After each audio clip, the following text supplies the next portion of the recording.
Good morning sir. Sir एक doubt था, आप म्यूट हैं। Okay, good morning. सर एक डाउट है हाँ बेटे। काइनेमैटिक्स का, एजर्शन रीजन है। एजर्श सर एक डाउट है, मैं पूछूं? हाँ बोलो बोलो। एजर्शन है average velocity can't be zero in case of uniform acceleration, और रीजन है for average velocity to be zero a non zero velocity should not remain constant. नहीं, एवरेज वेलोसिटी जीरो नहीं हो सकता है अगर क्या बोल रहे हैं, यूनिफॉर्म एक्सेलरेशन है। इन केस ऑफ यूनिफॉर्म एक्सेलरेशन, ये नहीं, एजर्शन है। ऐसे तो नहीं है। मैं बताता हूँ क्या हो सकता है जीरो।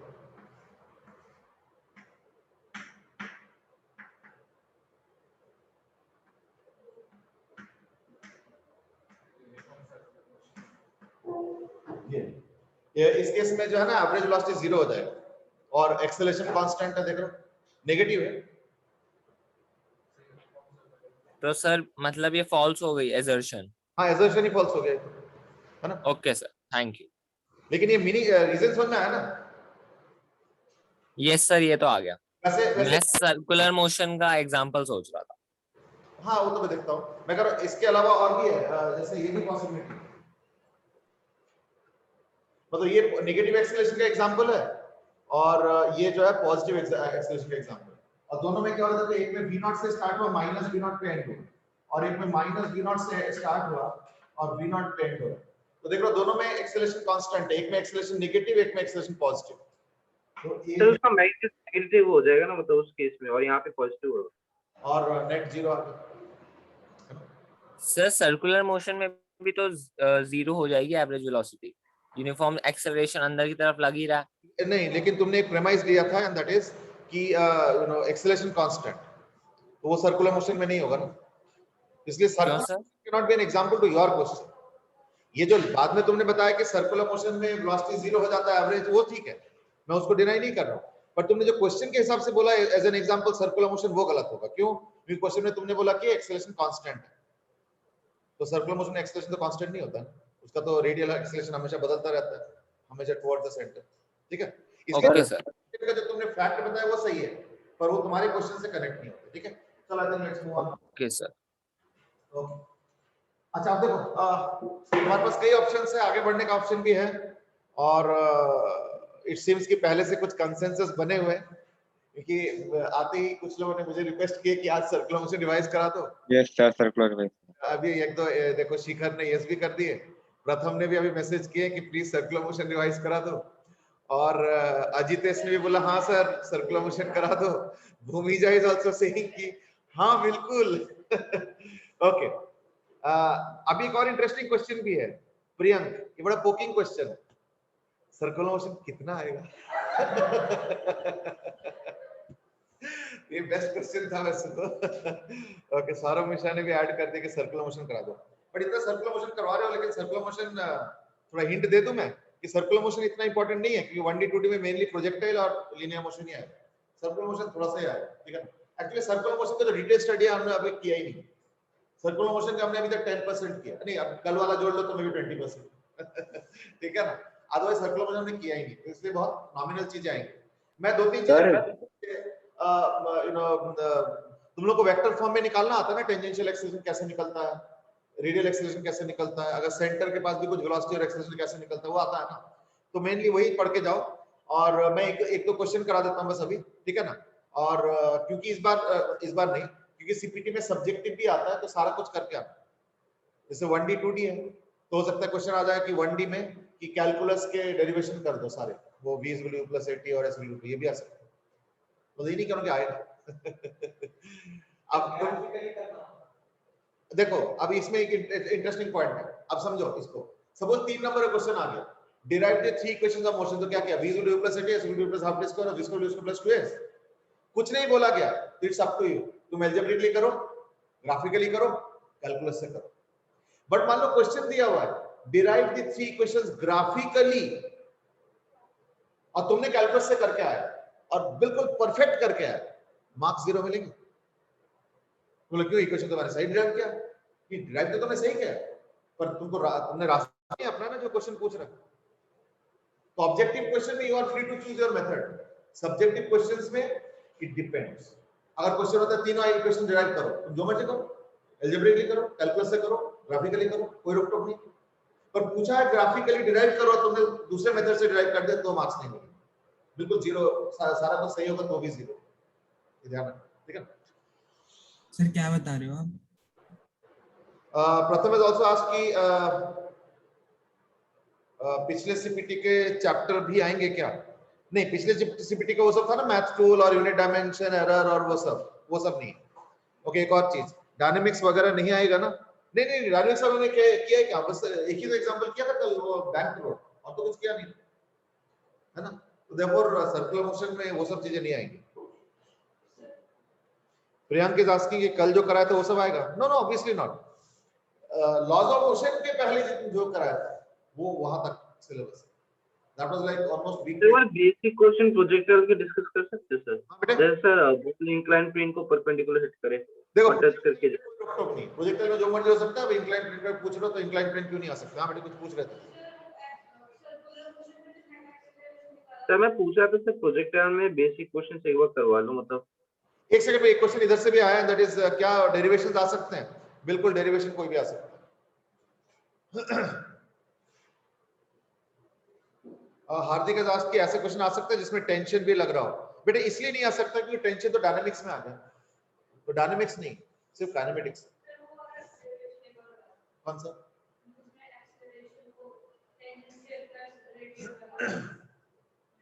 ठीक है, टेंजेंशियल रेडियल ना, तो रेडियल वाला मैं शॉर्ट में करा देता हूँ, टेंजेंशियल तो और शॉर्ट है। तो टेंजेंशियल में कैसे होता है? बहुत सिंपल है। अगर टेंजेंशियल वास्तु देखते हो तो क्या आता होगा?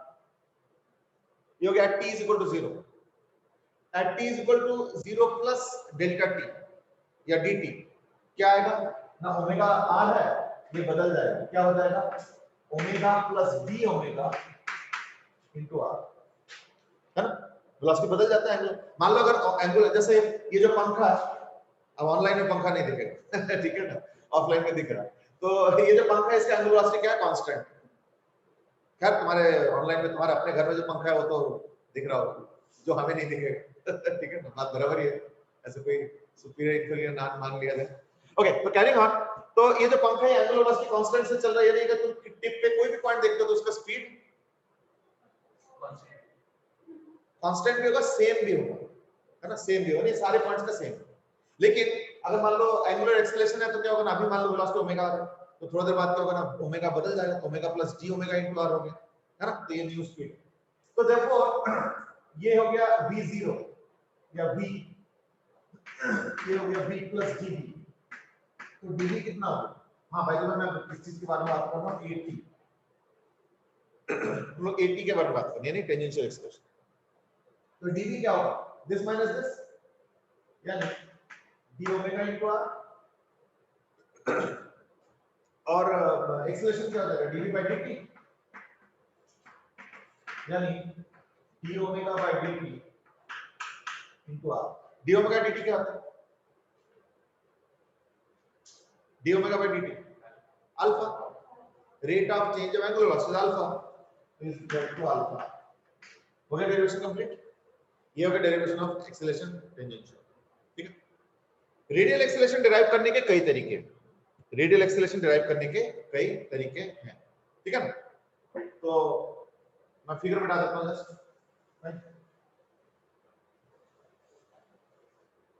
हम रेडियल की बात कर रहे हैं।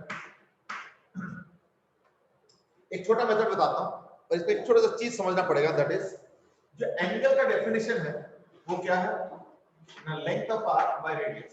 तो एक छोटा सा एंगल होगा d थीटा, ठीक है ना, तो वो हो जाएगा length of arc by radius. तो एंगल का जो डेफिनेशन है, क्लासिकल डेफिनेशन एंगल का, वो है लेंथ ऑफ आर्क। अगर एक सर्कल का पार्ट है तो length of arc upon the radius, ठीक है, dl लेंथ ऑफ आर्क हो जाता है और बाय द रेडियस, ये हो गया। अब इसको यूज कैसे करेंगे? तो देखो सोचो जरा, अगर ये सर्कल है और इसका वेलोसिटी अगर इस वक्त ओमेगा r है, तो ये सेंटर से वेलोसिटी हो गया ओमेगा। मालूम है ना v0 ओमेगा हमने कर रखा है। v0 ओमेगा का डेरिवेशन तो नहीं करना है, वो r d theta by dt करके तो ओमेगा।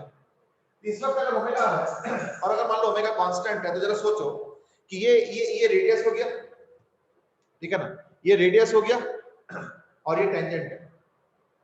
तो थोड़ी देर बाद तो ऐसे होगा, देखो टेंजेंट के भी डायरेक्शन बदल रहा है। देखो अभी टेंजेंट बिल्कुल परपेंडिकुलर, तो जैसे ही पॉइंट बदला तो देखो टेंजेंट भी थोड़ा तिरछा हो गया और तिरछा होगा और तिरछा होगा और तिरछा होगा और तिरछा होगा, जबकि रेडियस ये जो है ना ये रेडियस है, तो रेडियस घूमता जा रहा है तो टेंजेंट वाला जो लाइन है वो भी घूमता जा रहा है।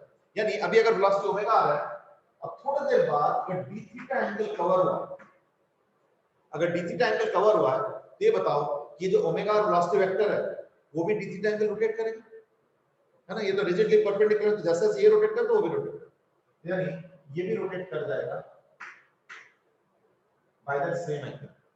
यानी फाइनल वेलोसिटी क्या होगा, final velocity is at an angle of ये इसका जो बीच का एंगल होगा वो होगा d थीटा। तो हमें चाहिए velocity final minus velocity initial, तो ये हो गया फाइनल वेलोसिटी जो कि थोड़ा सा एंगल पे है, और इनिशियल वेलोसिटी बिल्कुल सीधा है लेकिन इसको पलटना पड़ेगा क्योंकि माइनस इनिशियल वेलोसिटी है ना, तो ये हो गया minus initial velocity.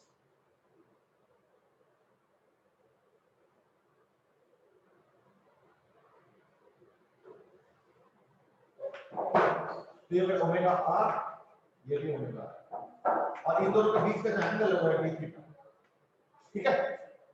Isn't it vector addition? हाँ बेटा, ट्राइपॉड हटा ना, ये इसलिए नहीं हटा सकते, ये कैमरा है। बल्कि तुम इधर आ जाओ ना, कहीं इधर आ जाओ, इधर आ जाओ, ठीक है ना। एक्चुअली जितना साइड में बैठो उतना अच्छा है क्योंकि बीच में ऑब्स्ट्रक्शन है, क्या करें। ओके, तो जो मैं कह रहा था इस यार ये फाइनल वेलोसिटी है और ये माइनस इनिशियल वेलोसिटी, तो हमें भी तो यही चाहिए ना, final velocity minus initial velocity, हमें तो यही चाहिए ना। तो इससे क्या होना, चेंज ऑफ वेलोसिटी आ गया, तो change of velocity triangle law के हिसाब से क्या होगा ना, फर्स्ट वेक्टर का टेल से सेकंड वेक्टर के टिप तक ये होता है चेंज इन वेलोसिटी, यानी ये हो जाएगा dv, ठीक है। अब एक काम करो, forget about vectors, apply geometry. Is it this dv like this dl, and is it the omega like the r, and this is d theta, ये सर्कल d theta है, तो देखो d theta को मैं लिखूंगा as arc length which is omega, sorry dv by radius, radius यानी इसका value कितना, ओमेगा, ये हो गया ओमेगा, और इससे क्या होगा ना dv आ गया, तो dv कितना आ गया, ओमेगा d थीटा, तो dv dt क्या होगा, इम्प्लाइज dv dt क्या हो जाएगा, omega r d theta dt क्या होता है, ओमेगा, यानी क्या होगा इक्वल टू ओमेगा स्क्वायर। ये इसका सबसे छोटा डेरिवेशन, इससे बड़े डेरिवेशंस है लेकिन सबसे छोटा ये डेरिवेशन। आप क्लास में देखा होगा मैंने थोड़ा अलग तरीके से ड्राइव किया है ना, वो उससे बड़ा है लेकिन वो ना और थोड़ा सा डिटेल है, ये थोड़ा शॉर्टकट जैसे लगता है, ठीक है। और क्या नहीं, इसका डायरेक्शन देखो टुवर्ड्स सेंटर, तो सेंट्रीपिटल एक्सेलरेशन का मैग्नीट्यूड ये हो गया ओमेगा स्क्वायर r, सामने है, और जो डायरेक्शन होता है वो होता है टुवर्ड्स द सेंटर। ओके, चलो एक क्वेश्चन करेंगे और वहीं पे डिस्कशन खत्म करके जो कल हम लोग डिस्कस करें तो उसको आगे बढ़ाएंगे, है ना। तो एक ट्राई करते हैं, वैसे थोड़ा सा सर एक डाउट है। हाँ सर एक क्वेश्चन है सर, प्रोजेक्टाइल का। Priyank has made a comment, there is ये वाले डेरिवेशन से मार्क्स मिलेंगे। देखो डेरिवेशन करेक्ट होने चाहिए, बड़े डेरिवेशन में कोई एक्स्ट्रा मार्क्स नहीं मिलेगा, या छोटे डेरिवेशन में कोई मार्क्स थोड़ी कटेगा। हाँ बेटा कुछ पूछ रहे sir question sir, a particle starts from the origin of coordinate at time t equal to 0 and moves in xy plane with constant acceleration alpha in the y direction. Angular acceleration क्या, acceleration alpha है, हाँ, constant acceleration. हाँ ठीक। Its equation of motion is y equal to beta x square. Its velocity component in the x direction is, ये बता। तो ठीक है, तो ये एक्सेलरेशन आएगा वो ऐसे आएगा, यस, और ये dy हो गया और ये dx होगा। तो dy निकाल सकते हो किसी भी टाइम पे, है ना, dy निकल जाएगा ना किसी भी टाइम पे, constant acceleration half alpha T square, और उससे dy आ गया और dx, और किसी भी पॉइंट पे dy dx तो पता ही है तुम्हारे पाथ का इक्वेशन है y = बीटा x स्क्वायर, इससे dy dx आ गया। तो dy हो गया हाफ अल्फा टी स्क्वायर को डिफरेंशिएट करके dy, तो अकॉर्डिंगली dx आएगा, और dx को dt से डिवाइड करो, देखना वेलोसिटी भी आ जाएगा। सर हां बेटा, सर एक बार सर्कुलर मोशन के सारे फार्मूलाज लिख दो। सर्कुलर में फार्मूले दो ही तो है, तीन ही तो है, एक v = ओमेगा r, एक a = अल्फा r, और एक a = ओमेगा स्क्वायर r, तीन ही तो फार्मूले। और एक होता है जनरल पॉइंट का फार्मूला, तो that's like acceleration of any point in a circular motion is equal to, अगर उस सिस्टम का सेंटर का एक्सेलरेशन है तो ac, एक रेडियल एक्सेलरेशन जो कि equal to omega square r होता है, और एक टेंजेंशियल एक्सेलरेशन जो कि इक्वल टू अल्फा r होता है। और वेलोसिटी ऑफ एनी पॉइंट पे क्या होता है ना, अगर इसका सेंटर का वेलोसिटी है तो vc प्लस ओमेगा vt यानी टेंजेंशियल वेलोसिटी, जिसका वैल्यू होता है ओमेगा। अभी मैंने वैल्यूज बताया, डायरेक्शंस कैसे निकालोगे ना, टेंजेंशियल वाले डायरेक्शंस निकलेंगे ओमेगा और अल्फा के सेंस से, और जो रेडियल होता है वो तो हमेशा टुवर्ड द सेंटर, ठीक है ना। अच्छा तो इक्वेशन थी सर, हां बेटा, ओमेगा और अल्फा की इक्वेशंस भी थी तीन। नहीं तो ओमेगा का इक्वेशन तो वही है d थीटा dt, और अल्फा का d ओमेगा dt। नहीं सर, वो इक्वेशन ऑफ मोशन में जब वो पुट कर देते थे सर्कुलर मोशन के, v को रिप्लेस कर दो ओमेगा से, v यस ओमेगा t में v को रिप्लेस कर दो ओमेगा से, अल्फा को a को रिप्लेस कर दो अल्फा से, और s को रिप्लेस कर दो थीटा से, so that's all.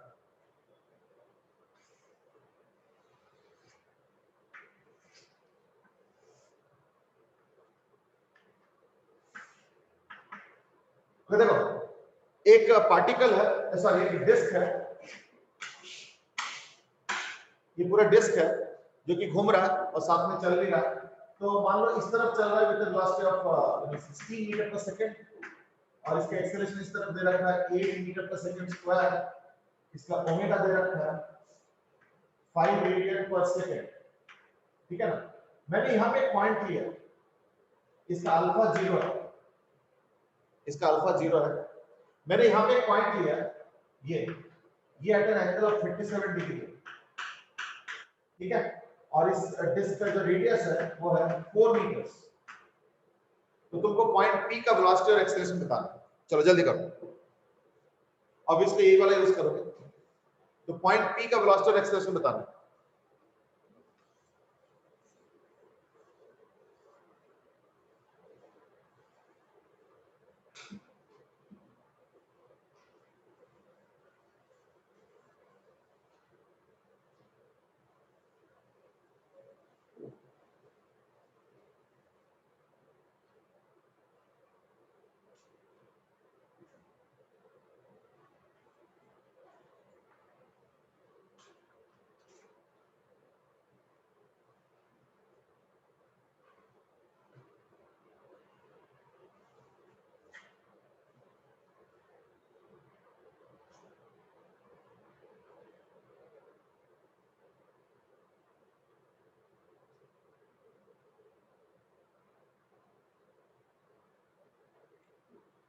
Aditya has asked कि जैसे क्लास में क्वेश्चंस कराए थे सर्कुलर मोशन वैसे आएंगे। हाँ लगभग वैसे आएंगे, ऐसा तो नहीं है कि क्लास में हमने 100% सब कुछ कर लिया।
चलो अब हम शुरू करते हैं एक करके, थोड़ा सा मुझे हेल्प करते जाओ।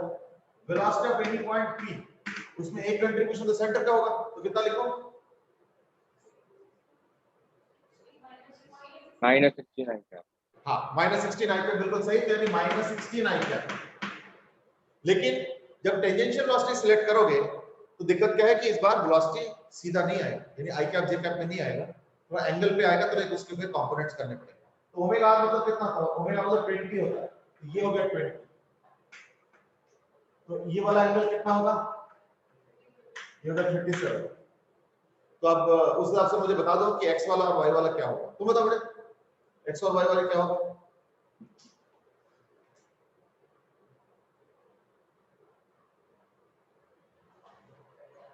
एक्स और वाई में कितना हो गया?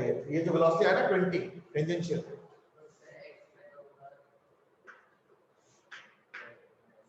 हाँ बोलो।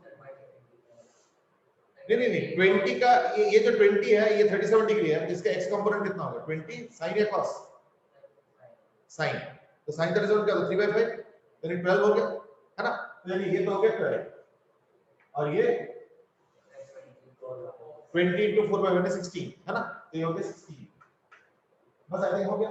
तो ये आ गया -12y क्या प्लस 16j क्या, ठीक है, यानी -12y क्या प्लस 16j क्या, तो ये तो मिला के हो जाएगा -28i क्या प्लस 16j क्या, ये हो गया वेलोसिटी, ठीक है। Acceleration of point P, centre का कंट्रीब्यूशन क्या होगा पॉइंट P के एक्सेलरेशन में? नहीं सेंटर का कंट्रीब्यूशन, एक एक्सेलरेशन ऑफ एनी पॉइंट पे क्या होता है? 3 कंट्रीब्यूटर आता है, एक सेंटर का, एक टेंजेंशियल और एक ओमेगा स्क्वायर, यानी 10 मीटर 1 मीटर पर सेकंड स्क्वायर, यानी 8, हां ये कौन सा इक्वेशन? अरे 8 तो 8 ही होगा ना, इस तो डायरेक्ट ले सकते नहीं, सेंटर के एक्सेलरेशन, इस पे कुछ नहीं करना, 8 आई कैप, क्या हो गया? घबराओ मत इतना, कई बार जिसका टर्न आता है ना वो घबरा जाता है, पता नहीं मेरा गलत ना हो जाए, अरे कोई बात नहीं, गलत मैं नहीं करता हूं, इसमें क्या होता है, कई बार 3 + 4 लिख देते हैं, 8 तो हो जाता है, कोई बात। तो 8 जे कैप हो गया सेंटर का, और इस बार टेंजेंशियल कितना होगा? इस बार टेंजेंशियल कितना होगा बेटे? बोलो जल्दी बोलो। अच्छा चलो, टेंजेंशियल का फॉर्मूला क्या है? ओमेगा अल्फा, हाँ अल्फा, ठीक है अल्फा। इस बार अल्फा कितना है? अल्फा 0 है। कहां देख रहे हो तुम? 20 कहां देख लिया? ध्यान कहीं और है। अरे बाप रे, ये तो बड़ा इंटरेस्टिंग स्टेटमेंट है। हाँ, इसको हम कैसे ले लें? चलो एनीवे अल्फा 0 हो गया तो टेंजेंशियल एक्सेलरेशन 0 हो गया, यानी 80 तो हो गया 0, ये ए सेंटर वाला कंट्रीब्यूशन आ गया, 80 0 आ गया, ठीक है। अब तुम बताओ बेटे सेंट्रीपिटल एक्सेलरेशन कितना होगा? पहले मैग्नीट्यूड बताओ फिर हम कंपोनेंट करते रहेंगे, कितना आएगा?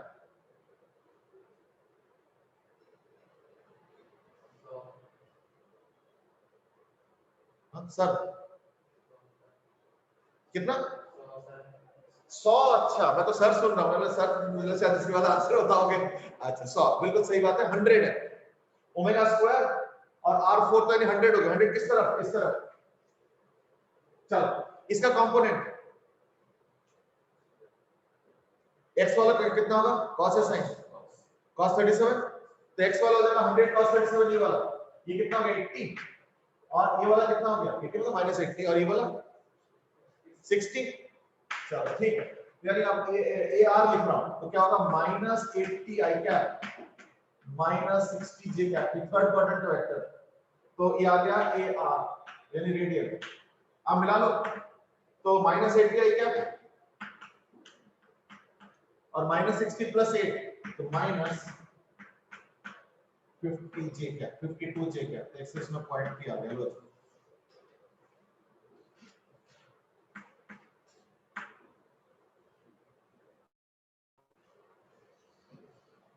चलो ठीक है, ध्रुव ने भी दिए हैं -28 आई कैप + 16 जे कैप ना, थोड़ा सा मिस्टेक हुआ है कहीं ना कहीं। ध्रुव एक बार चेक कर लेना, ये 16 और 28 सबके आ रहे हैं, क्या चक्कर है? वेलोसिटी बता रहे होंगे सर। सर वेलोसिटी का है वो। अच्छा वो वेलोसिटी का आंसर हो, सॉरी सर, ठीक है, यानी एक्सेलरेशन अभी किसने दिया नहीं? अच्छा नहीं दिए है, एक आध ने दिया है, प्रियंक ने दिया है, बट प्रियंक के भी एक आंसर। एक्सेलरेशन आर अल्फा से निकाला है। हाँ ठीक है, प्रियंक का भी सही है, ठीक है। सर हाँ बेटे, सर एक्सेलरेशन आर अल्फा से निकाला। नहीं एक्सेलरेशन दोनों ही है, अल्फा आर भी है, वो टेंजेंशियल वाला पार्ट है, और ओमेगा स्क्वायर आर भी है, वो रेडियल वाला। इस केस में अल्फा 0 होने के कारण क्या टेंजेंशियल से बच गए। तो अल्फा 0 है तो बस ओमेगा स्क्वायर आर होगा। इस डायरेक्शन में या इस डायरेक्शन में एक और वेक्टर का हमें कंपोनेंट करना पड़ता है। तो टेंजेंशियल एक्सेलरेशन है या नहीं है? नहीं है ना? नहीं होता है, इस क्वेश्चन में नहीं है, इस मैं भी वही है ना, वैसे तो होता ही है। इस क्वेश्चन में नहीं है तो बच गए, नहीं तो फिर क्या होता है, ये जो एक्सप्रेशन है ना, ये इस वाले में भी कुछ ना कुछ कंपोनेंट आई कैप जे के बाद, ठीक है। चलो okay, anyway let's continue now. तो कल हम लोग डिस्कस कर रहे थे बैंक रोड, और हमने देखा था कि अगर बैंक रोड में तुम अगर बहुत ज्यादा तेज वेलोसिटी करते हो, बहुत ज्यादा तेज वेलोसिटी करते हो, तो in that case you are allowed a maximum, अगर angle of binding theta, in that case you are allowed a maximum v max। Sir circular में खाली उतनी है वेलोसिटी और किसी पॉइंट पर वेलोसिटी और वेक्टर और एक्सेलरेशन वेक्टर अलग नहीं है। सौरभ बिल्कुल सुनाई नहीं दिया, तुम दोबारा बताओ। सर मैं कह रहा हूँ सर्कुलर मोशन में आपने जो भी करा है उतना ही आएगा। हाँ अभी सर्कुलर मोशन चल रहा है ना, अभी सर्कुलर खत्म का हुआ, तो जस्ट स्टार्ट हुआ है डायनामिक्स मोशन। सर वो नो स्लिपिंग कंडीशन आएगी। सर आपने स्लिपिंग कंडीशन भी बताया था वगैरह। सर नो स्लिपिंग कंडीशन आएगी। v max equal to what ना, rg tan theta plus theta आ रहा था। और इसी कंटेक्स्ट में एक क्वेश्चन हम लोग करते करते क्लास खत्म हो गया था, दैट इज क्या v मिनिमम भी एग्जिस्ट करेंगे। यानी समझो, एक रोड स्ट्रेट है, उसमें कितना मैक्सिमम वेलोसिटी से टर्न कर सकते हो?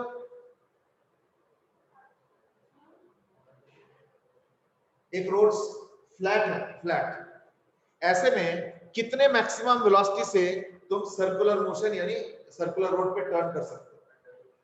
Under root of mu G R, कल सबसे पहले ये करा था, एक बार देख लो कॉपी, हो गया।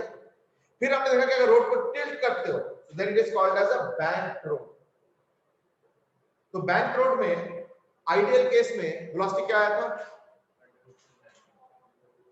म्यू नहीं था, अंडर रूट ऑफ आर, यानी tan theta is equal to v square by r, और उसको v को लिखते तो under root of r tan theta, ये आया था आइडियल वेलोसिटी। यानी इस वेलोसिटी से अगर जाओगे तो in that case friction generate नहीं होगा, उससे क्या होता है गाड़ी का वियर एंड टियर वगैरह वगैरह, ये हमारे लिए अच्छा है। चलो, लेकिन अगर मान लो तुम किसी दिन जल्दी में हो तो in that case are you allowed to exceed that velocity? तो अगेन दो आंसर्स, फ्लैट वाले रोड पे मैक्सिमम वेलोसिटी आया था under root of mu r g. अगर under root of mu r g 80 kilometre per hour है और तुम्हारे गलती से गाड़ी का स्पीड 80.1 भी हो जाए तो गाड़ी स्किड करके बाहर चला जाएगा। अब उसके बाद क्या होगा? नॉर्मल पलटी खा जाएगा, कहीं इधर उधर डिवाइडर में जाके लड़ जाएगा, जो कि वो कंट्रोल है। लेकिन इसमें ऐसे नहीं है, ये जो आइडियल वेलोसिटी आया बैंक रोड में v equal to under root r tan theta to exceed that velocity, पर कितना तक? इतना तक जा सकते under root r tan theta plus theta, where tan theta r is equal to mu, यानी coefficient of friction of the bank road surface। अब एक सवाल और भी आता है, इज दैट मैं अगर तेजी से चलाता हूं गाड़ी को इस बैंक रोड में तो मैक्सिमम वेलोसिटी कहां तक ले जा सकता हूं? इतना तक। क्या मैं कम वेलोसिटी से भी चला सकता हूं under root r tan theta से? हाँ तो चला सकते हैं। ओके चला सकता हूं। ओके कितने कम? पर नीचे जाने की कोशिश करेगी। हाँ बेटे क्या हो जाएगा? पर नीचे जाने की कोशिश करेगी जब मिनिमम होगा, तो आज tan थीटा से नीचे होगा तो टेंडेंसी बनेगा, क्या वो नीचे चला जाएगा फिर? तो यानी उससे नीचे सर टेंडेंसी होगी पर इक्विलिब्रियम में होगा। नहीं, मेरे क्वेश्चन अभी तो ढंग से समझ में नहीं आया, शायद मैं ही कह रहा हूं कि अगर मान लो मैं velocity under root of r tan theta जो आइडियल वेलोसिटी है उससे कम करना चाहता हूं तो एम आई अलाउड? कौन सी हां थोड़ा बहुत कम कर लो, तो कितना तक कम कर सकते हो? क्या तुम जितना मर्जी कम कर लो, यानी क्या गाड़ी को रोक दे बीच में तो वेलोसिटी जीरो हो गया? Am I allowed bank road में? हम इसी तो सवाल पूछ रहा हूँ कि क्या हम वेलोसिटी को कम कर सकते हैं? हाँ हाँ हाँ, फिर सर एक सर्टेन वैल्यू के बाद नीचे जाने की कोशिश करेगी। ओके, अब सुनो, मैंने ओपिनियन सुन लिया, मैं बताता हूँ फाइनल आंसर। सुनो, अगर मान लो, थोड़ा ध्यान से सुनना कंडीशन, अगर मान लो एंगल ऑफ द बैंकिंग अगर थीटा आर से कम है, थीटा मतलब होता है एंगल ऑफ फ्रिक्शन या angle of repose. Angle of repose क्या होता है? वो एंगल जिसमें गाड़ी स्लिप करके नीचे आ जाएगा, है ना। लेकिन अगर मान लो थीटा उससे कम है, तो इन दैट केस तुम गाड़ी बीच में रोक दो, क्या दिक्कत है? क्या हम बैंक रोड में, क्या हम नॉर्मल गाड़ियों को रोकते नहीं है? रोकते हैं। तो ऐसे बैंक रोड में रोको, बट देखो ऐसे नहीं, लेकिन बैंक रोड पे तो रोड थोड़ा सा ऐसे टिल्टेड है, गाड़ी भी टिल्टेड है, तो गाड़ी इतना टिल्टेड नहीं है ना कि पूरा पलटी खा जाए। ऑब्वियसली वो कंट्रोल में किया जाता है, ऐसा नहीं कि जो मर्जी कर दो और फिर कोई गाड़ी अनजान पहुंच गया और फिर पलटी खा गया, ऐसा क्यों? उसका पर्पस क्या है? बचाना, पर्पस गिराना नहीं है। तो देखो, अगर मान लो theta less than theta R, यानी समझ लो if theta is less than theta then v minimum क्या होगा? 0। इसका मतलब क्या है कि अगर बैंकिंग का एंगल बहुत कम होता है, इन दैट केस तुम गाड़ी को बीच में भी स्टॉप कर सकते हो। if theta is less than theta, then we can even stop the car in between, stop the car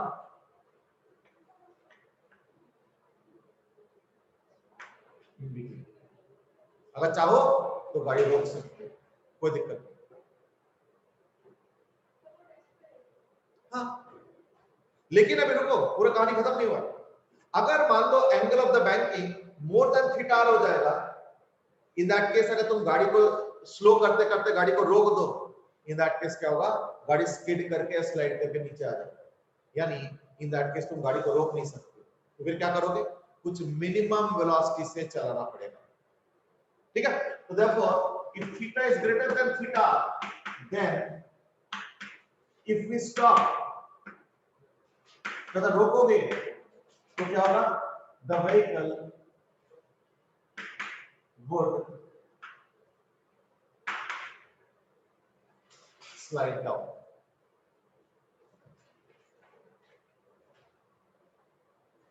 ठीक है, then the vehicle would slide down। तो in that case क्या होगा?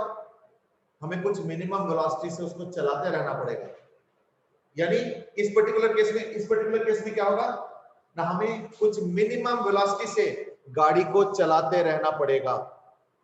तो इन दिस केस क्या होगा?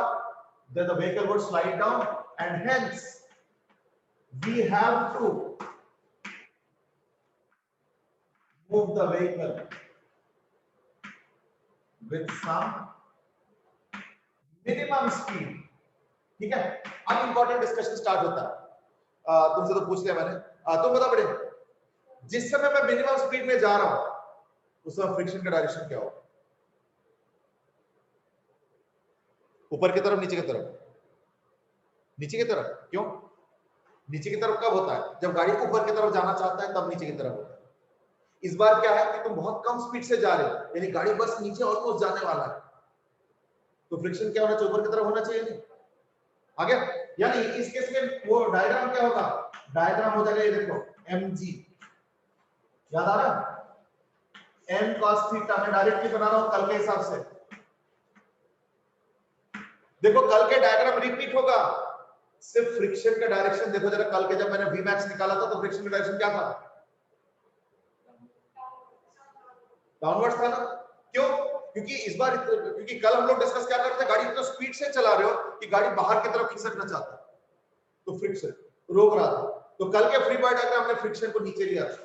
आज क्या हो रहा है? गाड़ी खिसक के नीचे जाना चाहता है क्योंकि थीटा बहुत ज्यादा है, तो देखो उसको रोक रहा है फ्रिक्शन, यानी फ्रिक्शन ऊपर की तरफ हो गया, यानी इस बार फ्रिक्शन म्यू एन ऊपर की तरफ हो गया। तो अगर म्यू एन ऊपर की तरफ होता है तो ये तो एंगल थीटा है, तो ये कौन सा कंपोनेंट हो जाएगा? म्यू एन क्या cos या sin? Mu N cos theta. Mu N cos theta, बिल्कुल सही बात है। देखो ऑनलाइन से ही आंसर आ रहा है, और ये हो गया म्यू एन sin थीटा। तो म्यू एन हटा देता हूं मैं, ये डॉटेड बना देता हूं, दोनों इकट्ठे नाम। तो कल वाले इक्वेशन और आज वाले इक्वेशन में क्या चेंज करोगे? तो बस माइनस आ जाएगा, थीटा माइनस थीटा, डायरेक्शन दोनों के बदल गए। तो देयरफॉर अगर y का इक्वेशन लिखता हूं मैं, तो y का इक्वेशन क्या आएगा? n cos theta plus mu n sin theta is equal to mg. n cos theta plus mu n sin theta is equal to mg. ये हो गया y का इक्वेशन. x का इक्वेशन क्या हो जाएगा? x का इक्वेशन क्या होगा ना? इस बार सेंट्रीपिटल फोर्स चाहिए. कौन दे रहा है? n sin theta minus mu n cos theta, यानी n sin theta minus mu n cos theta will give you the centripetal force और वो गया mv square by r. मैं ना इसको पूरा डिराइव नहीं करना चाहता हूं, डेरिवेशन खुद कर लेना. मैं सिर्फ इसका फाइनल रिजल्ट बता दूं. v मिनिमम में देखना सब कुछ सेम आएगा. ये खुद सॉल्व कर लो. अभी 2-3 मिनट लगेंगे, क्या बोलते हैं, 2-3 लाइन लगेंगे इसको सॉल्व कर लो. कुछ नहीं, इस वाले से n निकाल के इसमें पुट कर लो तो देखना v आ जाएगा. तो वही v मिनिमम है. Sir tan theta minus theta हो जाएगा. हाँ, यानी बस ये माइनस हो जाता है, कुछ नहीं. इसलिए देखो v मैक्स को मैंने v मिनिमम कर दिया और ये. लेकिन ये कब होगा? जब थीटा ग्रेटर देन थीटा.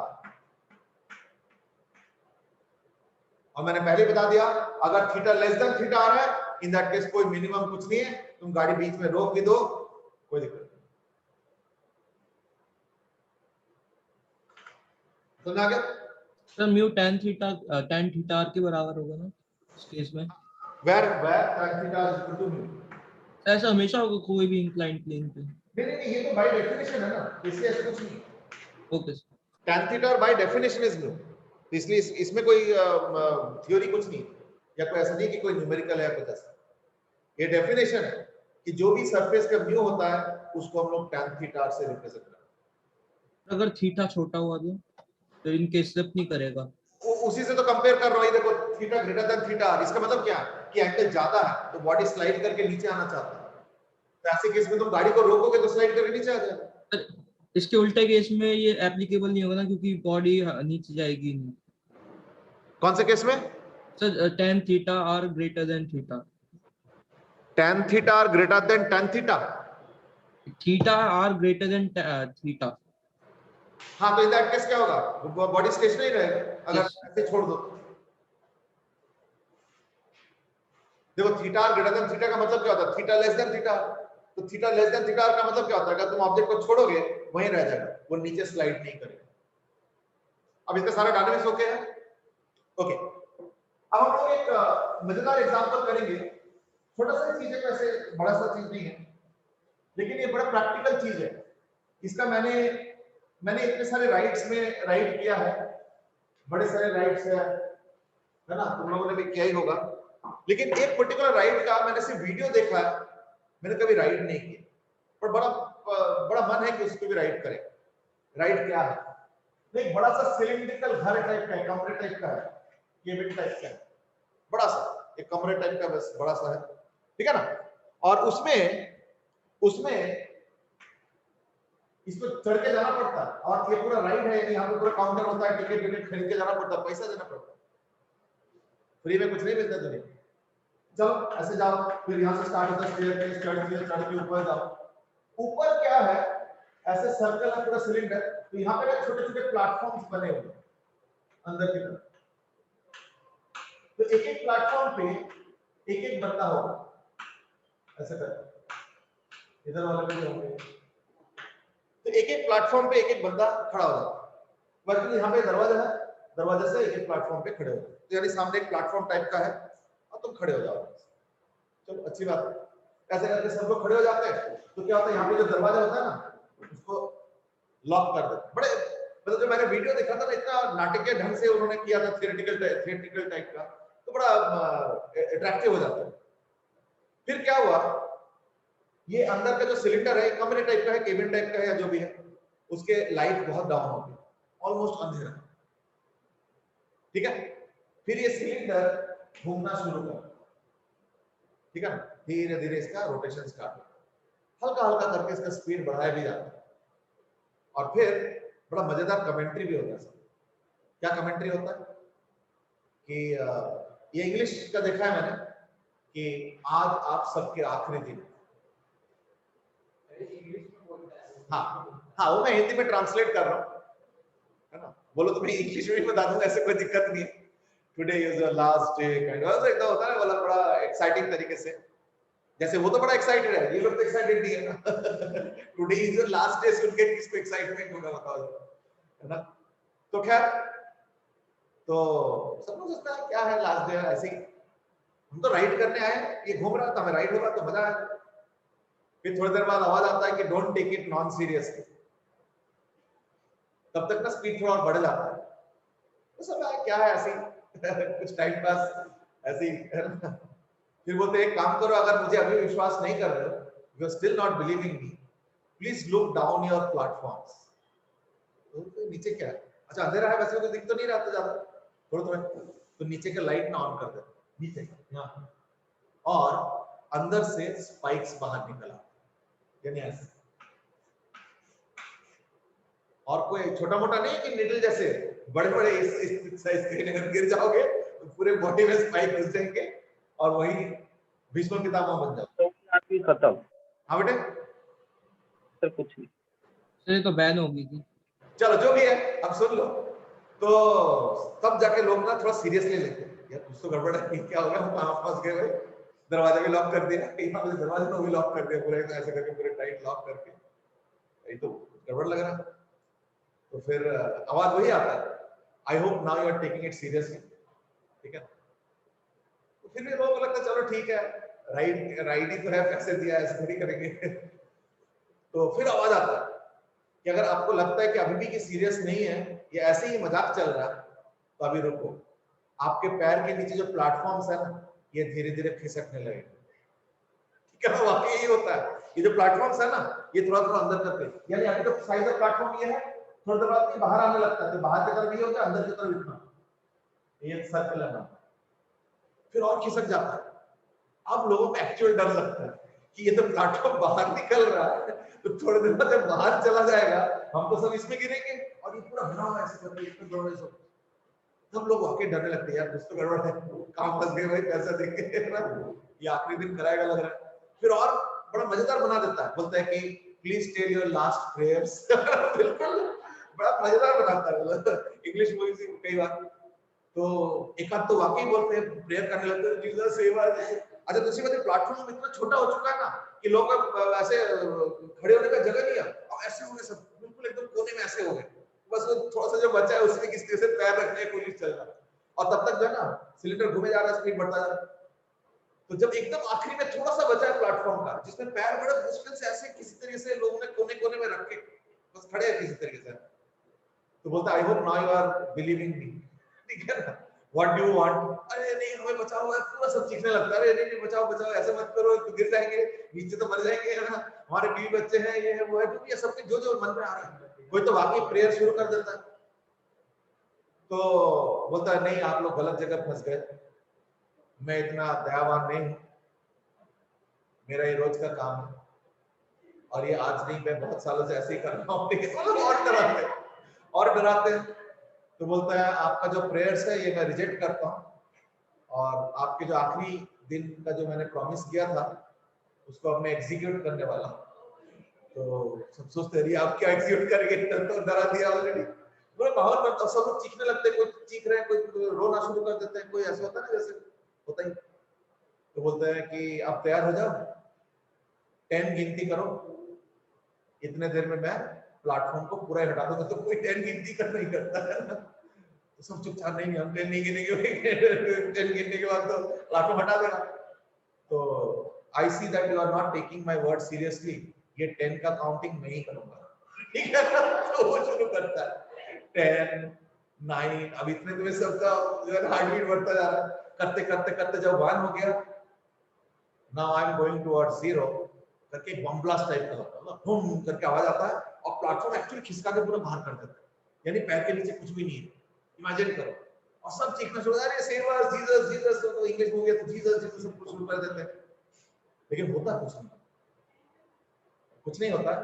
क्या होता है, किसी के पैर के नीचे प्लेटफॉर्म नहीं है, कुछ भी नहीं, नीचे वो स्पाइक्स है सब, कोई अगर गिरा तो आखिरी दिन है, वाकई आखिरी दिन हो जाएगा, उस मामले में कोई कमेंट्री में गलत नहीं था, लेकिन होता कुछ नहीं है। वो क्या होता है, वॉल के साथ चिपक के घूमता है, कोई भी नहीं गिरता।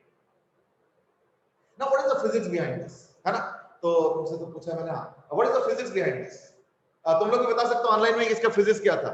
और सौरभ मिश्रा ने पूछा है कि कितने आए हैं तो हर किसी का क्यूरियोसिटी है, पर वो नहीं बताऊंगा मैं। हाँ जी, what is the physics behind this? एक आंसर आया है, प्रियंक ने दिया हुआ है centrifugal, but your answer is too small and Ajit is also given. Question क्या है? But this answer is too small, तो इसलिए मैं अभी इसको एक्सेप्ट नहीं कर रहा हूं। Let her have the turn first. Sir question क्या है? हां बेटे, सर क्वेश्चन क्या है? क्वेश्चन है कि ये जो बच गया इसका फिजिक्स क्या है ना? क्योंकि लोग तो एक्सपेक्ट नहीं कर रहे, तो लोग तो मान लिए थे कि भाई गलती हो गया आके, और अब कोई रिटर्न नहीं जाने वाला। आज इसका फिजिक्स क्या है? सर फ्रिक्शन होगा सर।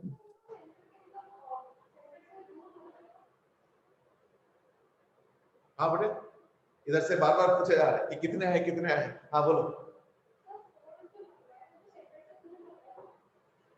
कौन सी फोर्स की बात कर रहे हो?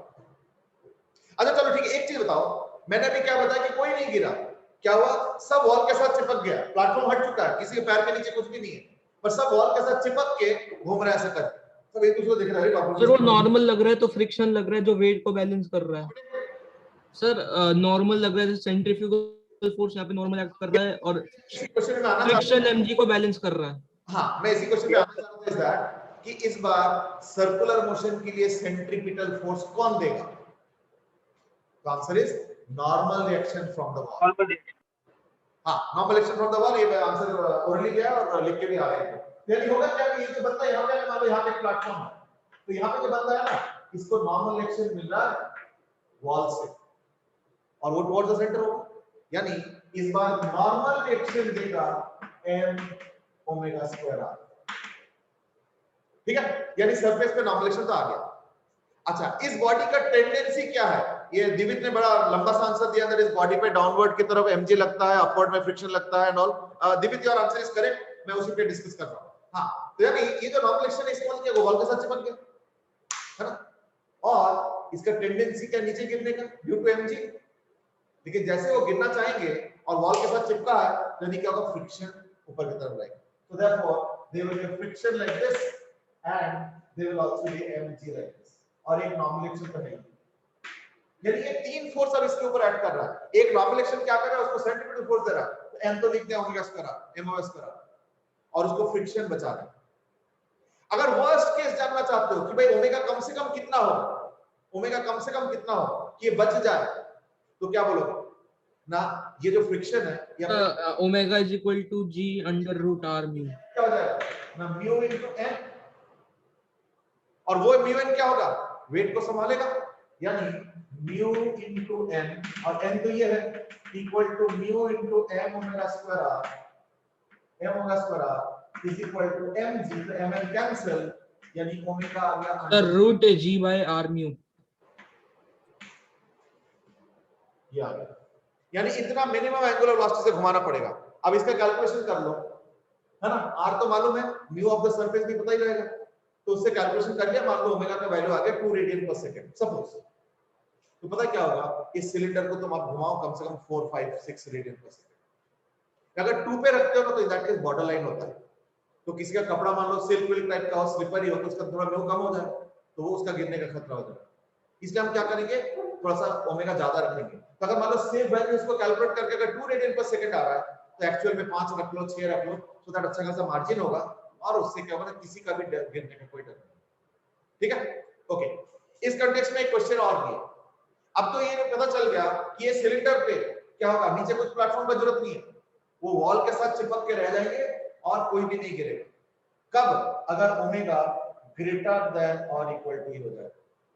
हो गया। अब नेक्स्ट क्वेश्चन, सपोज यहां पे एक फैट पर्सन है और यहां पे एक स्लिम पर्सन, क्या कोई फर्क पड़ता है? क्या फर्क पड़ेगा? ओके, तुमने नो क्यों बोला? मास कैंसिल हो जाता है। मास का क्या रोल है? मास तो कैंसिल हो जाता। अगर m रहता एक्सप्रेशन में, अगर m एक्सप्रेशन में रहता, फिर हम क्या करते हैं ना, मास को भी कंसीडरेशन में लेते, पर m तो कैंसिल हो गया, चाहे हेवी मास हो चाहे लाइट मास हो तो कैंसिल हो गया। बट यू माइट से कि लेकिन हेवी मास को ज्यादा गिरने का टेंडेंसी होगा, उसके लिए भी ओमेगा उतना ही क्यों आ रहा है? क्योंकि पता क्या है कि अगर हेवी मास के गिरने का ज्यादा टेंडेंसी है, ये अगर एक सच्चाई है, तो याद रखना उस पे नॉर्मल एक्शन तो ज्यादा मिलेगा, क्योंकि नॉर्मल एक्शन क्या है, m ओमेगा स्क्वायर, तो उसके m की तो ज्यादा है, तो जो हल्का मास है उसका नॉर्मल एक्शन कम मिलेगा और उसको संभालना कम फोर्स है mg, और जो भारी मास है उसको नॉर्मल एक्शन ज्यादा मिलेगा और उसको थोड़ा ज्यादा फोर्स संभालना, तो वो प्रोपोर्शनल है, इसलिए उसका कोई फर्क नहीं पड़ता, यानी हैवी मास हो या लाइट मास हो उससे कोई फर्क नहीं पड़ता। हाँ म्यू पे डिपेंड करेगा, म्यू पे डिपेंड करेगा, क्यों, ये देखो एक्सप्रेशन की तरह है, म्यू ज्यादा होगा तो ओमेगा कम से कम चल जाएगा अगर रफ होगा तो, और अगर म्यू कम होगा तो ज्यादा चाहिए होगा ओमेगा, क्यों, तो स्लिपरी सरफेस है और तेजी से घुमाओ तब जाके उसको तुम रोक सकते हो। ठीक है, क्लियर हो गया, चलो, so that was about another example of circular motion. है तो एक प्रैक्टिकल था जिसमें थोड़ा सा इसको हम डिस्कस कर लिए, but otherwise question is of just one line, question actually सिर्फ एक लाइन का ही था, ऐसे कुछ नहीं। ओके नेक्स्ट देखो, next is that the table r distance पे एक कॉइन को रख दिया, एक गोल सा टेबल है, उस टेबल के सेंटर से r डिस्टेंस दूर एक कॉइन रख दिया और इस टेबल का कोएफिशिएंट ऑफ फ्रिक्शन म्यू है, इस टेबल का कोएफिशिएंट ऑफ फ्रिक्शन म्यू है, तो तुमको क्या करना है ना, जानना है कि मैक्सिमम कितना ओमेगा से इस टेबल को घुमाया जा सकता है, so that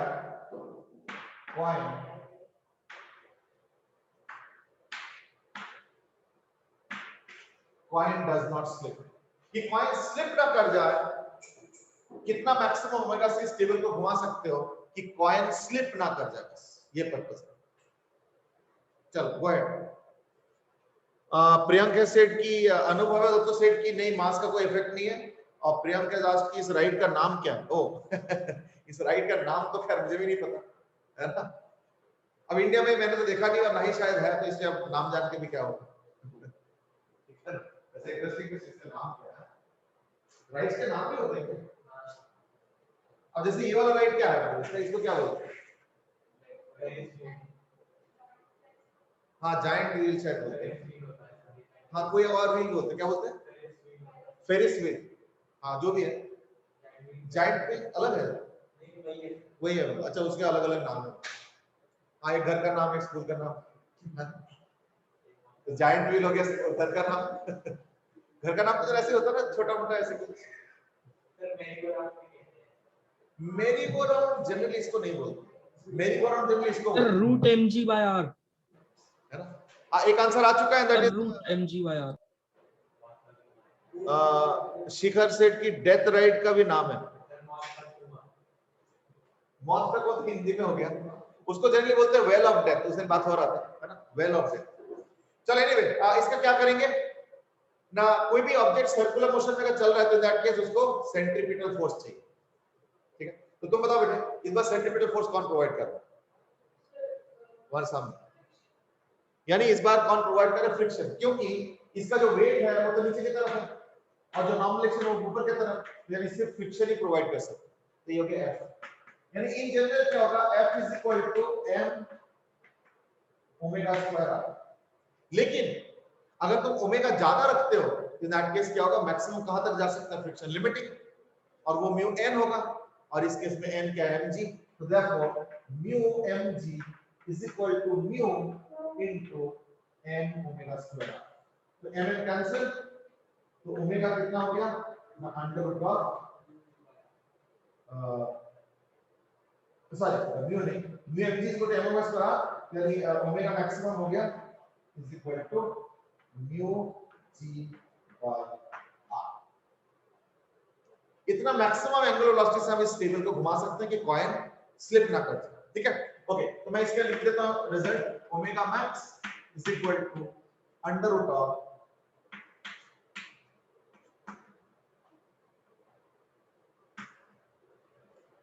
omega max is equal to under root of mu g by by r। चलो ठीक है, अब मैं क्वेश्चन को चेंज कर रहा हूं, आई डोंट थिंक इसमें कोई ज्यादा दिक्कत है, अब क्वेश्चन थोड़ा अलग है, आप पता है क्या क्वेश्चन है, अब क्वेश्चन है इनिशियल एंगुलर वेलोसिटी, इसमें दिक्कत है, बोलो कुछ पूछ रहे थे, स्लिप कर जाएगा, नहीं नहीं नहीं, अब तुमने ओमेगा ज्यादा कर लिया तो देखो सर्कुलर मोशन को अगर मेंटेन करना है तो m ओमेगा स्क्वायर किसी ना किसी फोर्स से आना चाहिए। अब वो अलग अलग जगह पे अलग अलग सोर्स से आता है। अगर तुम धागे के साथ एक पत्थर को घुमाते हो तो धागे का टेंशन देता है, लेकिन धागे का टेंशन का भी लिमिट होता है ना। बहुत तेजी से घुमा दो तो धागा टूट जाता है, तो दैट केस क्या होगा ना, वो छिटक कर निकल जाता है। तो ऐसे ही कॉइन भी छिटक कर निकल जाता है। कब? अगर फ्रिक्शन उसको सेंट्रीपिटल फोर्स देने में सक्षम नहीं होगा तो इन दैट केस को ये स्लिप करके चला जाएगा। इसलिए अगला क्वेश्चन सुनो। अगला क्वेश्चन है, इस बार इनिशियल एंगुलर वेलोसिटी 0 दे रखा है, लेकिन अल्फा नॉन 0 दे रखा है, यानी टेबल इनिशियल एंगुलर वेलोसिटी से घूमना शुरू करता है और टेबल थोड़ा सा और तेज घूमना शुरू करता है। यानी अब तो कभी ना कभी स्लिप करेंगे, अब तो नहीं बच सकता है ना। इसलिए इस बार का क्वेश्चन अलग है। इस बार का क्वेश्चन है, find the time taken by the coin to slip। इस बार कितने टाइम बाद ये कॉइन स्लिप कर जाएगा? ठीक है। Arav has asked question is that if we move a circular chain kept on table, will the tension what will be the tension if it has radius r? बेटा ये अलग question है, इसको हम लोग करेंगे बाद में, ठीक है ना। वेल भूमिजा सेड की आपने जो राइड का बताया उसके नाम है रोटर राइड। चलो मैं नाम लिख देता हूं, अगर कहीं मिलेगा तो मुझे भी बता देना, मैं भी जाना चाहूंगा। इंडिया में मैंने कभी देखा नहीं, बट हो सकता है एग्जिस्ट कर रहा होगा, क्या पता। सर क्वेश्चन क्या है, एक बार प्लीज रिपीट कर दीजिए। वही कॉइन रख दिया, पर पिछले बार मैंने पूछा था कि मैक्सिमम कितना एंगुलर वेलोसिटी से घुमा सकते हो। अब मैं कुछ और पूछ रहा हूं। अब मैं क्या पूछ रहा हूं? अब मैं कह रहा हूं पहले टेबल को रेस्ट पे रखो और उसको धीरे धीरे घुमाते हुए उसका स्पीड बढ़ाओ। तो देखना किसी ना किसी एक टाइम बाद, 5 सेकंड 10 सेकंड 20 सेकंड बाद देखना ये स्लिप कर जाएगा। तो क्वेश्चन इज कितने टाइम बाद ये स्लिप करेगा? ठीक है, चलो गो अहेड। यानी लगभग सिमिलर क्वेश्चन है।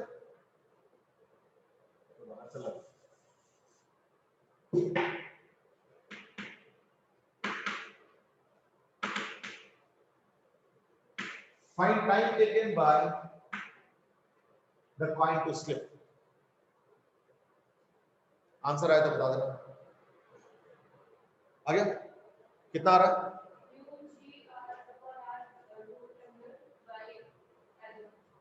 y। अच्छा ठीक है, root mu G upon R.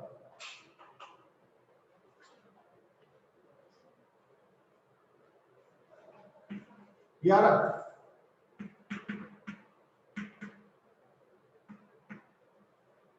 ये अल्फा अंदर है बाहर है? देख लो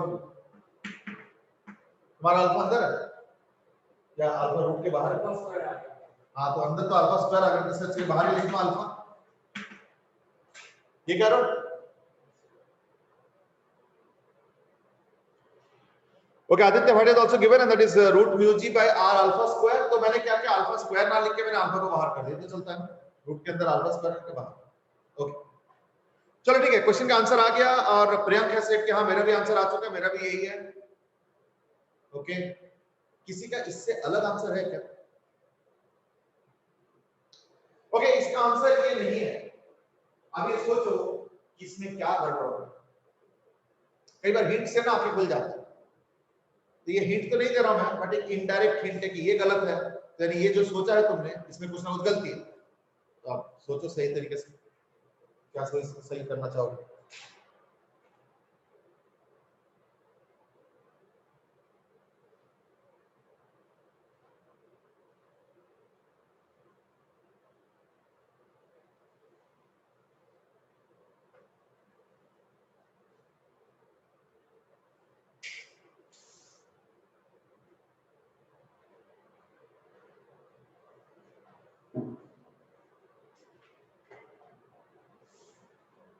में एक टेंजेंशियल एक्सेलरेशन भी होगा। हाँ जी कोई कुछ कह रहे थे। तो इसमें टेंजेंशियल एक्सेलरेशन भी होगा ना? हाँ जी बिल्कुल बिल्कुल, और इस वजह से थोड़ा सा आंसर अलग हो जाएगा।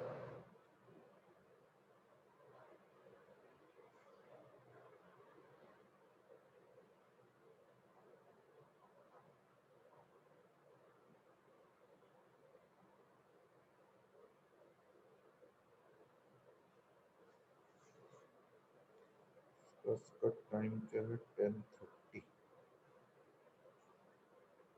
ओके, अब सुनो, इस बार आंसर काफी देखना इससे अलग आएगा। अब जरा समझो, अगर मान लो ये टेबल एंगुलर एक्सेलरेशन की वजह से इस टेबल का ओमेगा बढ़ता जा रहा है, यानी अल्फा है, अल्फा अगर होगा तो अल्फा आर भी होगा, यानी इस पॉइंट को दो एक्सेलरेशन चाहिए या दो एक्सेलरेशन है। हाँ, इनिशियली एक ही एक्सेलरेशन है, कौन सा? इनिशियली एक ही एक्सेलरेशन है, कौन सा है? सिर्फ टेंजेंशियल। अब जरा सोचो क्यों? क्योंकि इनिशियल तो एंगुलर वेलोसिटी 0 है। रेडियल एक्सेलरेशन का फॉर्मूला क्या है? Omega square R. तो इनिशियल एंगुलर वेलोसिटी तो 0 दे रखा है, तो ओमेगा स्क्वायर आर इनिशियल 0 है, लेकिन अल्फा कांस्टेंट है और थ्रू आउट है, इसलिए इनिशियली इसका एंगुलर एक्सेलरेशन क्या होगा? अल्फा। ठीक है, सॉरी, इनिशियली इसका एक्सेलरेशन क्या होगा? अल्फा। वो और वो टेंजेंशियल होगा। हाँ, अल्फा कांस्टेंट है, अल्फा नॉन जीरो है, कांस्टेंट। देखो कुछ नहीं बोला गया, अगर वेरिएबल होगा तो तुमको दिया रहेगा ना कि अल्फा ऐसे है वैसे है। तो अल्फा कांस्टेंट है, यानी इनिशियली टेंजेंशियल एक्सेलरेशन है। टेंजेंशियल एक्सेलरेशन कौन प्रोवाइड करेंगे? ना फ्रिक्शन। हो गया? ओके, अब इस एंगुलर एक्सेलरेशन की वजह से क्या होगा ना, इसका ओमेगा डेवलप होना शुरू होगा और उससे क्या होगा ना, ओमेगा भी बढ़ना शुरू करेगा। ठीक है, यानी जैसे जैसे ओमेगा बढ़ता जाएगा तो उसका रेडियल एक्सेलरेशन का वैल्यू बढ़ता जाएगा और टेंजेंशियल एक्सेलरेशन का वैल्यू कांस्टेंट रहेगा, क्योंकि टेंजेंशियल एक्सेलरेशन तो अल्फा, उस पे तो कोई बदलाव नहीं हो रहा है, पर रेडियल एक्सेलरेशन है ओमेगा स्क्वायर आर, और अल्फा के चक्कर में क्या हो रहा है? ओमेगा कंटीन्यूअसली बढ़ता जा रहा है। ठीक है, ओके, अभी बताओ इस पर्टिकुलर क्वेश्चन में रेडियल एक्सेलरेशन कौन प्रोवाइड करेंगे?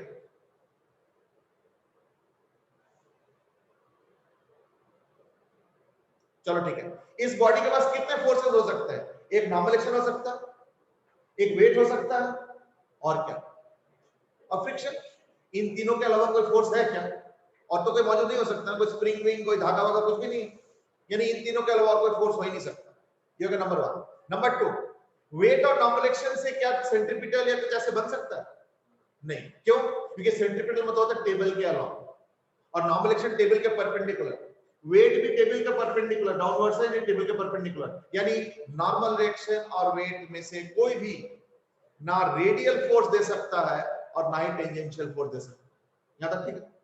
तो देयरफॉर इसके रेडियल एक्सेलरेशन और टेंजेंशियल एक्सेलरेशन के लिए कौन फोर्स दे रहा है? फ्रिक्शन। तो फ्रिक्शन क्या दे रहा है? रेडियल दे रहा है या टेंजेंशियल दे रहा है? अगर रेडियल फ्रिक्शन दे रहा है फिर टेंजेंशियल कौन दे रहा है? भाई उसके लिए भी तो फोर्स चाहिए, यानी इस बार दोनों फ्रिक्शन देगा। यानी इसको क्वेश्चन को सॉल्व कैसे करेंगे ना, इसका रेडियल एक्सेलरेशन और टेंजेंशियल एक्सेलरेशन का जो रिजल्टेंट है वो इस बार फ्रिक्शन प्रोवाइड करेगा, और रेडियल एक्सेलरेशन और टेंजेंशियल एक्सेलरेशन के बीच का जो रिजल्टेंट के बीच का जो एंगल है वो क्या होगा? 90 और पाई बाय 2 एंगल क्या होगा? 90 डिग्री। हाँ, अभी आंसर देखो उधर से भी आ रहा है एक दो, यानी कि आंसर आ रहा है 90 डिग्री। तो देयरफॉर इन दोनों का जो रिजल्टेंट होगा √2 है। वो कौन देगा? नहीं, √2 मत बताना, √2 मत बताना, क्योंकि वो पता नहीं अभी। क्यों? क्योंकि टेंजेंशियल और रेडियल एक्सेलरेशन बराबर थोड़ी है। अगर बराबर होता तो √2 हो जाता ना, क्योंकि इक्वल वेक्टर्स हो तो उसका रिजल्टेंट √2 टाइम्स हो जाता, पर हमेशा नहीं होगा। इसलिए इस बार जो नेट एक्सेलरेशन होगा ए नेट, वो क्या होगा? अंडर ऑफ टेंजेंशियल का स्क्वायर प्लस रेडियल का स्क्वायर का अंडर रूट। टेंजेंशियल का स्क्वायर कितना है? अल्फा आर का होल स्क्वायर, और रेडियल का कितना है ना? Omega square R. Omega square बोलते क्या होता है? Alpha square T square R omega square R का होल स्क्वायर। समझ आ गया? ये ओमेगा स्क्वायर आर है, ओमेगा को मैंने लिख दिया अल्फा टी। ये हो गया नेट एक्सेलरेशन, और इस नेट एक्सेलरेशन को कौन प्रोवाइड करेगा? फ्रिक्शन। यानी mass into net acceleration will be equal to what? m into this, और यही प्रोवाइड करेगा फ्रिक्शन। और अगर मान लो this particle is suppose on the verge of slipping, तो अगर on the verge of slipping हो तो हम क्या करेंगे ना, इसको पुट करेंगे एज म्यू mc। अब तो सॉल्व कर लो, दोनों साइड स्क्वायर कर दो। एक बार दोबारा बता दो, हाँ बेटे, एक बार दोबारा बता दो। हाँ बस इसको मैं कल के क्लास में और थोड़ा इलाबोरेट कर लूंगा, अभी बस मैंने फॉर्मूला लिख दिया, अब इसके बारे में थोड़ा सोचो, है ना। सो देन इस वक्त बॉडी जस्ट स्लिप करने वाला है, तो मैं वो पॉइंट का इक्वेशन लिख रहा हूं। तो देखो body is just about to slip. देखो एक बार डायग्राम से बता दो कौन कौन से फोर्स का रिजल्टेंट ले रहे हैं। इसका रेडियल एक्सेलरेशन ये है, क्या हो गया, ये टेंजेंशियल एक्सेलरेशन है, ये रिजल्टेंट है, और वो रिजल्टेंट एक्सेलरेशन इस बार प्रोवाइड करेगा फ्रिक्शन। और इसके सर इंडिविजुअली नहीं कर सकते थे, बेटा जैसे इंडिविजुअली नहीं कर सकते, रेडियल का पहले करा देते हैं। पता कि इंडिविजुअल क्या एक्सेलरेशन, फ्रिक्शन को पता है कि भाई इधर एक्सेलरेशन होना चाहता है, तो फ्रिक्शन उसके टेंडेंसी को अपोज करेगा। जैसे टेंडेंसी निकालनी, मतलब टेंडेंसी किसी के पास मौजूद है, फ्रिक्शन को ये सब तो नहीं पता। फ्रिक्शन को क्या पता है कि एक एक्सेलरेशन ये एक एक्सेलरेशन ये है, तो रिजल्टेंट ये एक्सेलरेशन है, फ्रिक्शन को रिजल्टेंट पता है, तो उस रिजल्टेंट को अपोज करें, ठीक है ना, इस तरीके से। तो therefore इस बार रिजल्टेंट एक्सेलरेशन कौन प्रोवाइड कर रहा है, फ्रिक्शन, और ये उसका इक्वेशन है, ठीक है ना। बट एनीवे कोई नहीं, ये थोड़ा सा आधा अधूरा रह गया, अभी डिस्कशन अच्छे से नहीं हो पाया, तो कोई बात नहीं, आज के लिए नहीं करते हैं, अगले क्लास में इसका डिस्कशन हम लोग कंटिन्यू करेंगे, ठीक है ना। चलो तो तुम लोग उस रूम में चले जाओ, फिर विल कंटिन्यू। तो कल के क्लास में कंटिन्यू करेंगे, ठीक है ना, इसी को। Have a good day, enjoy, bye bye.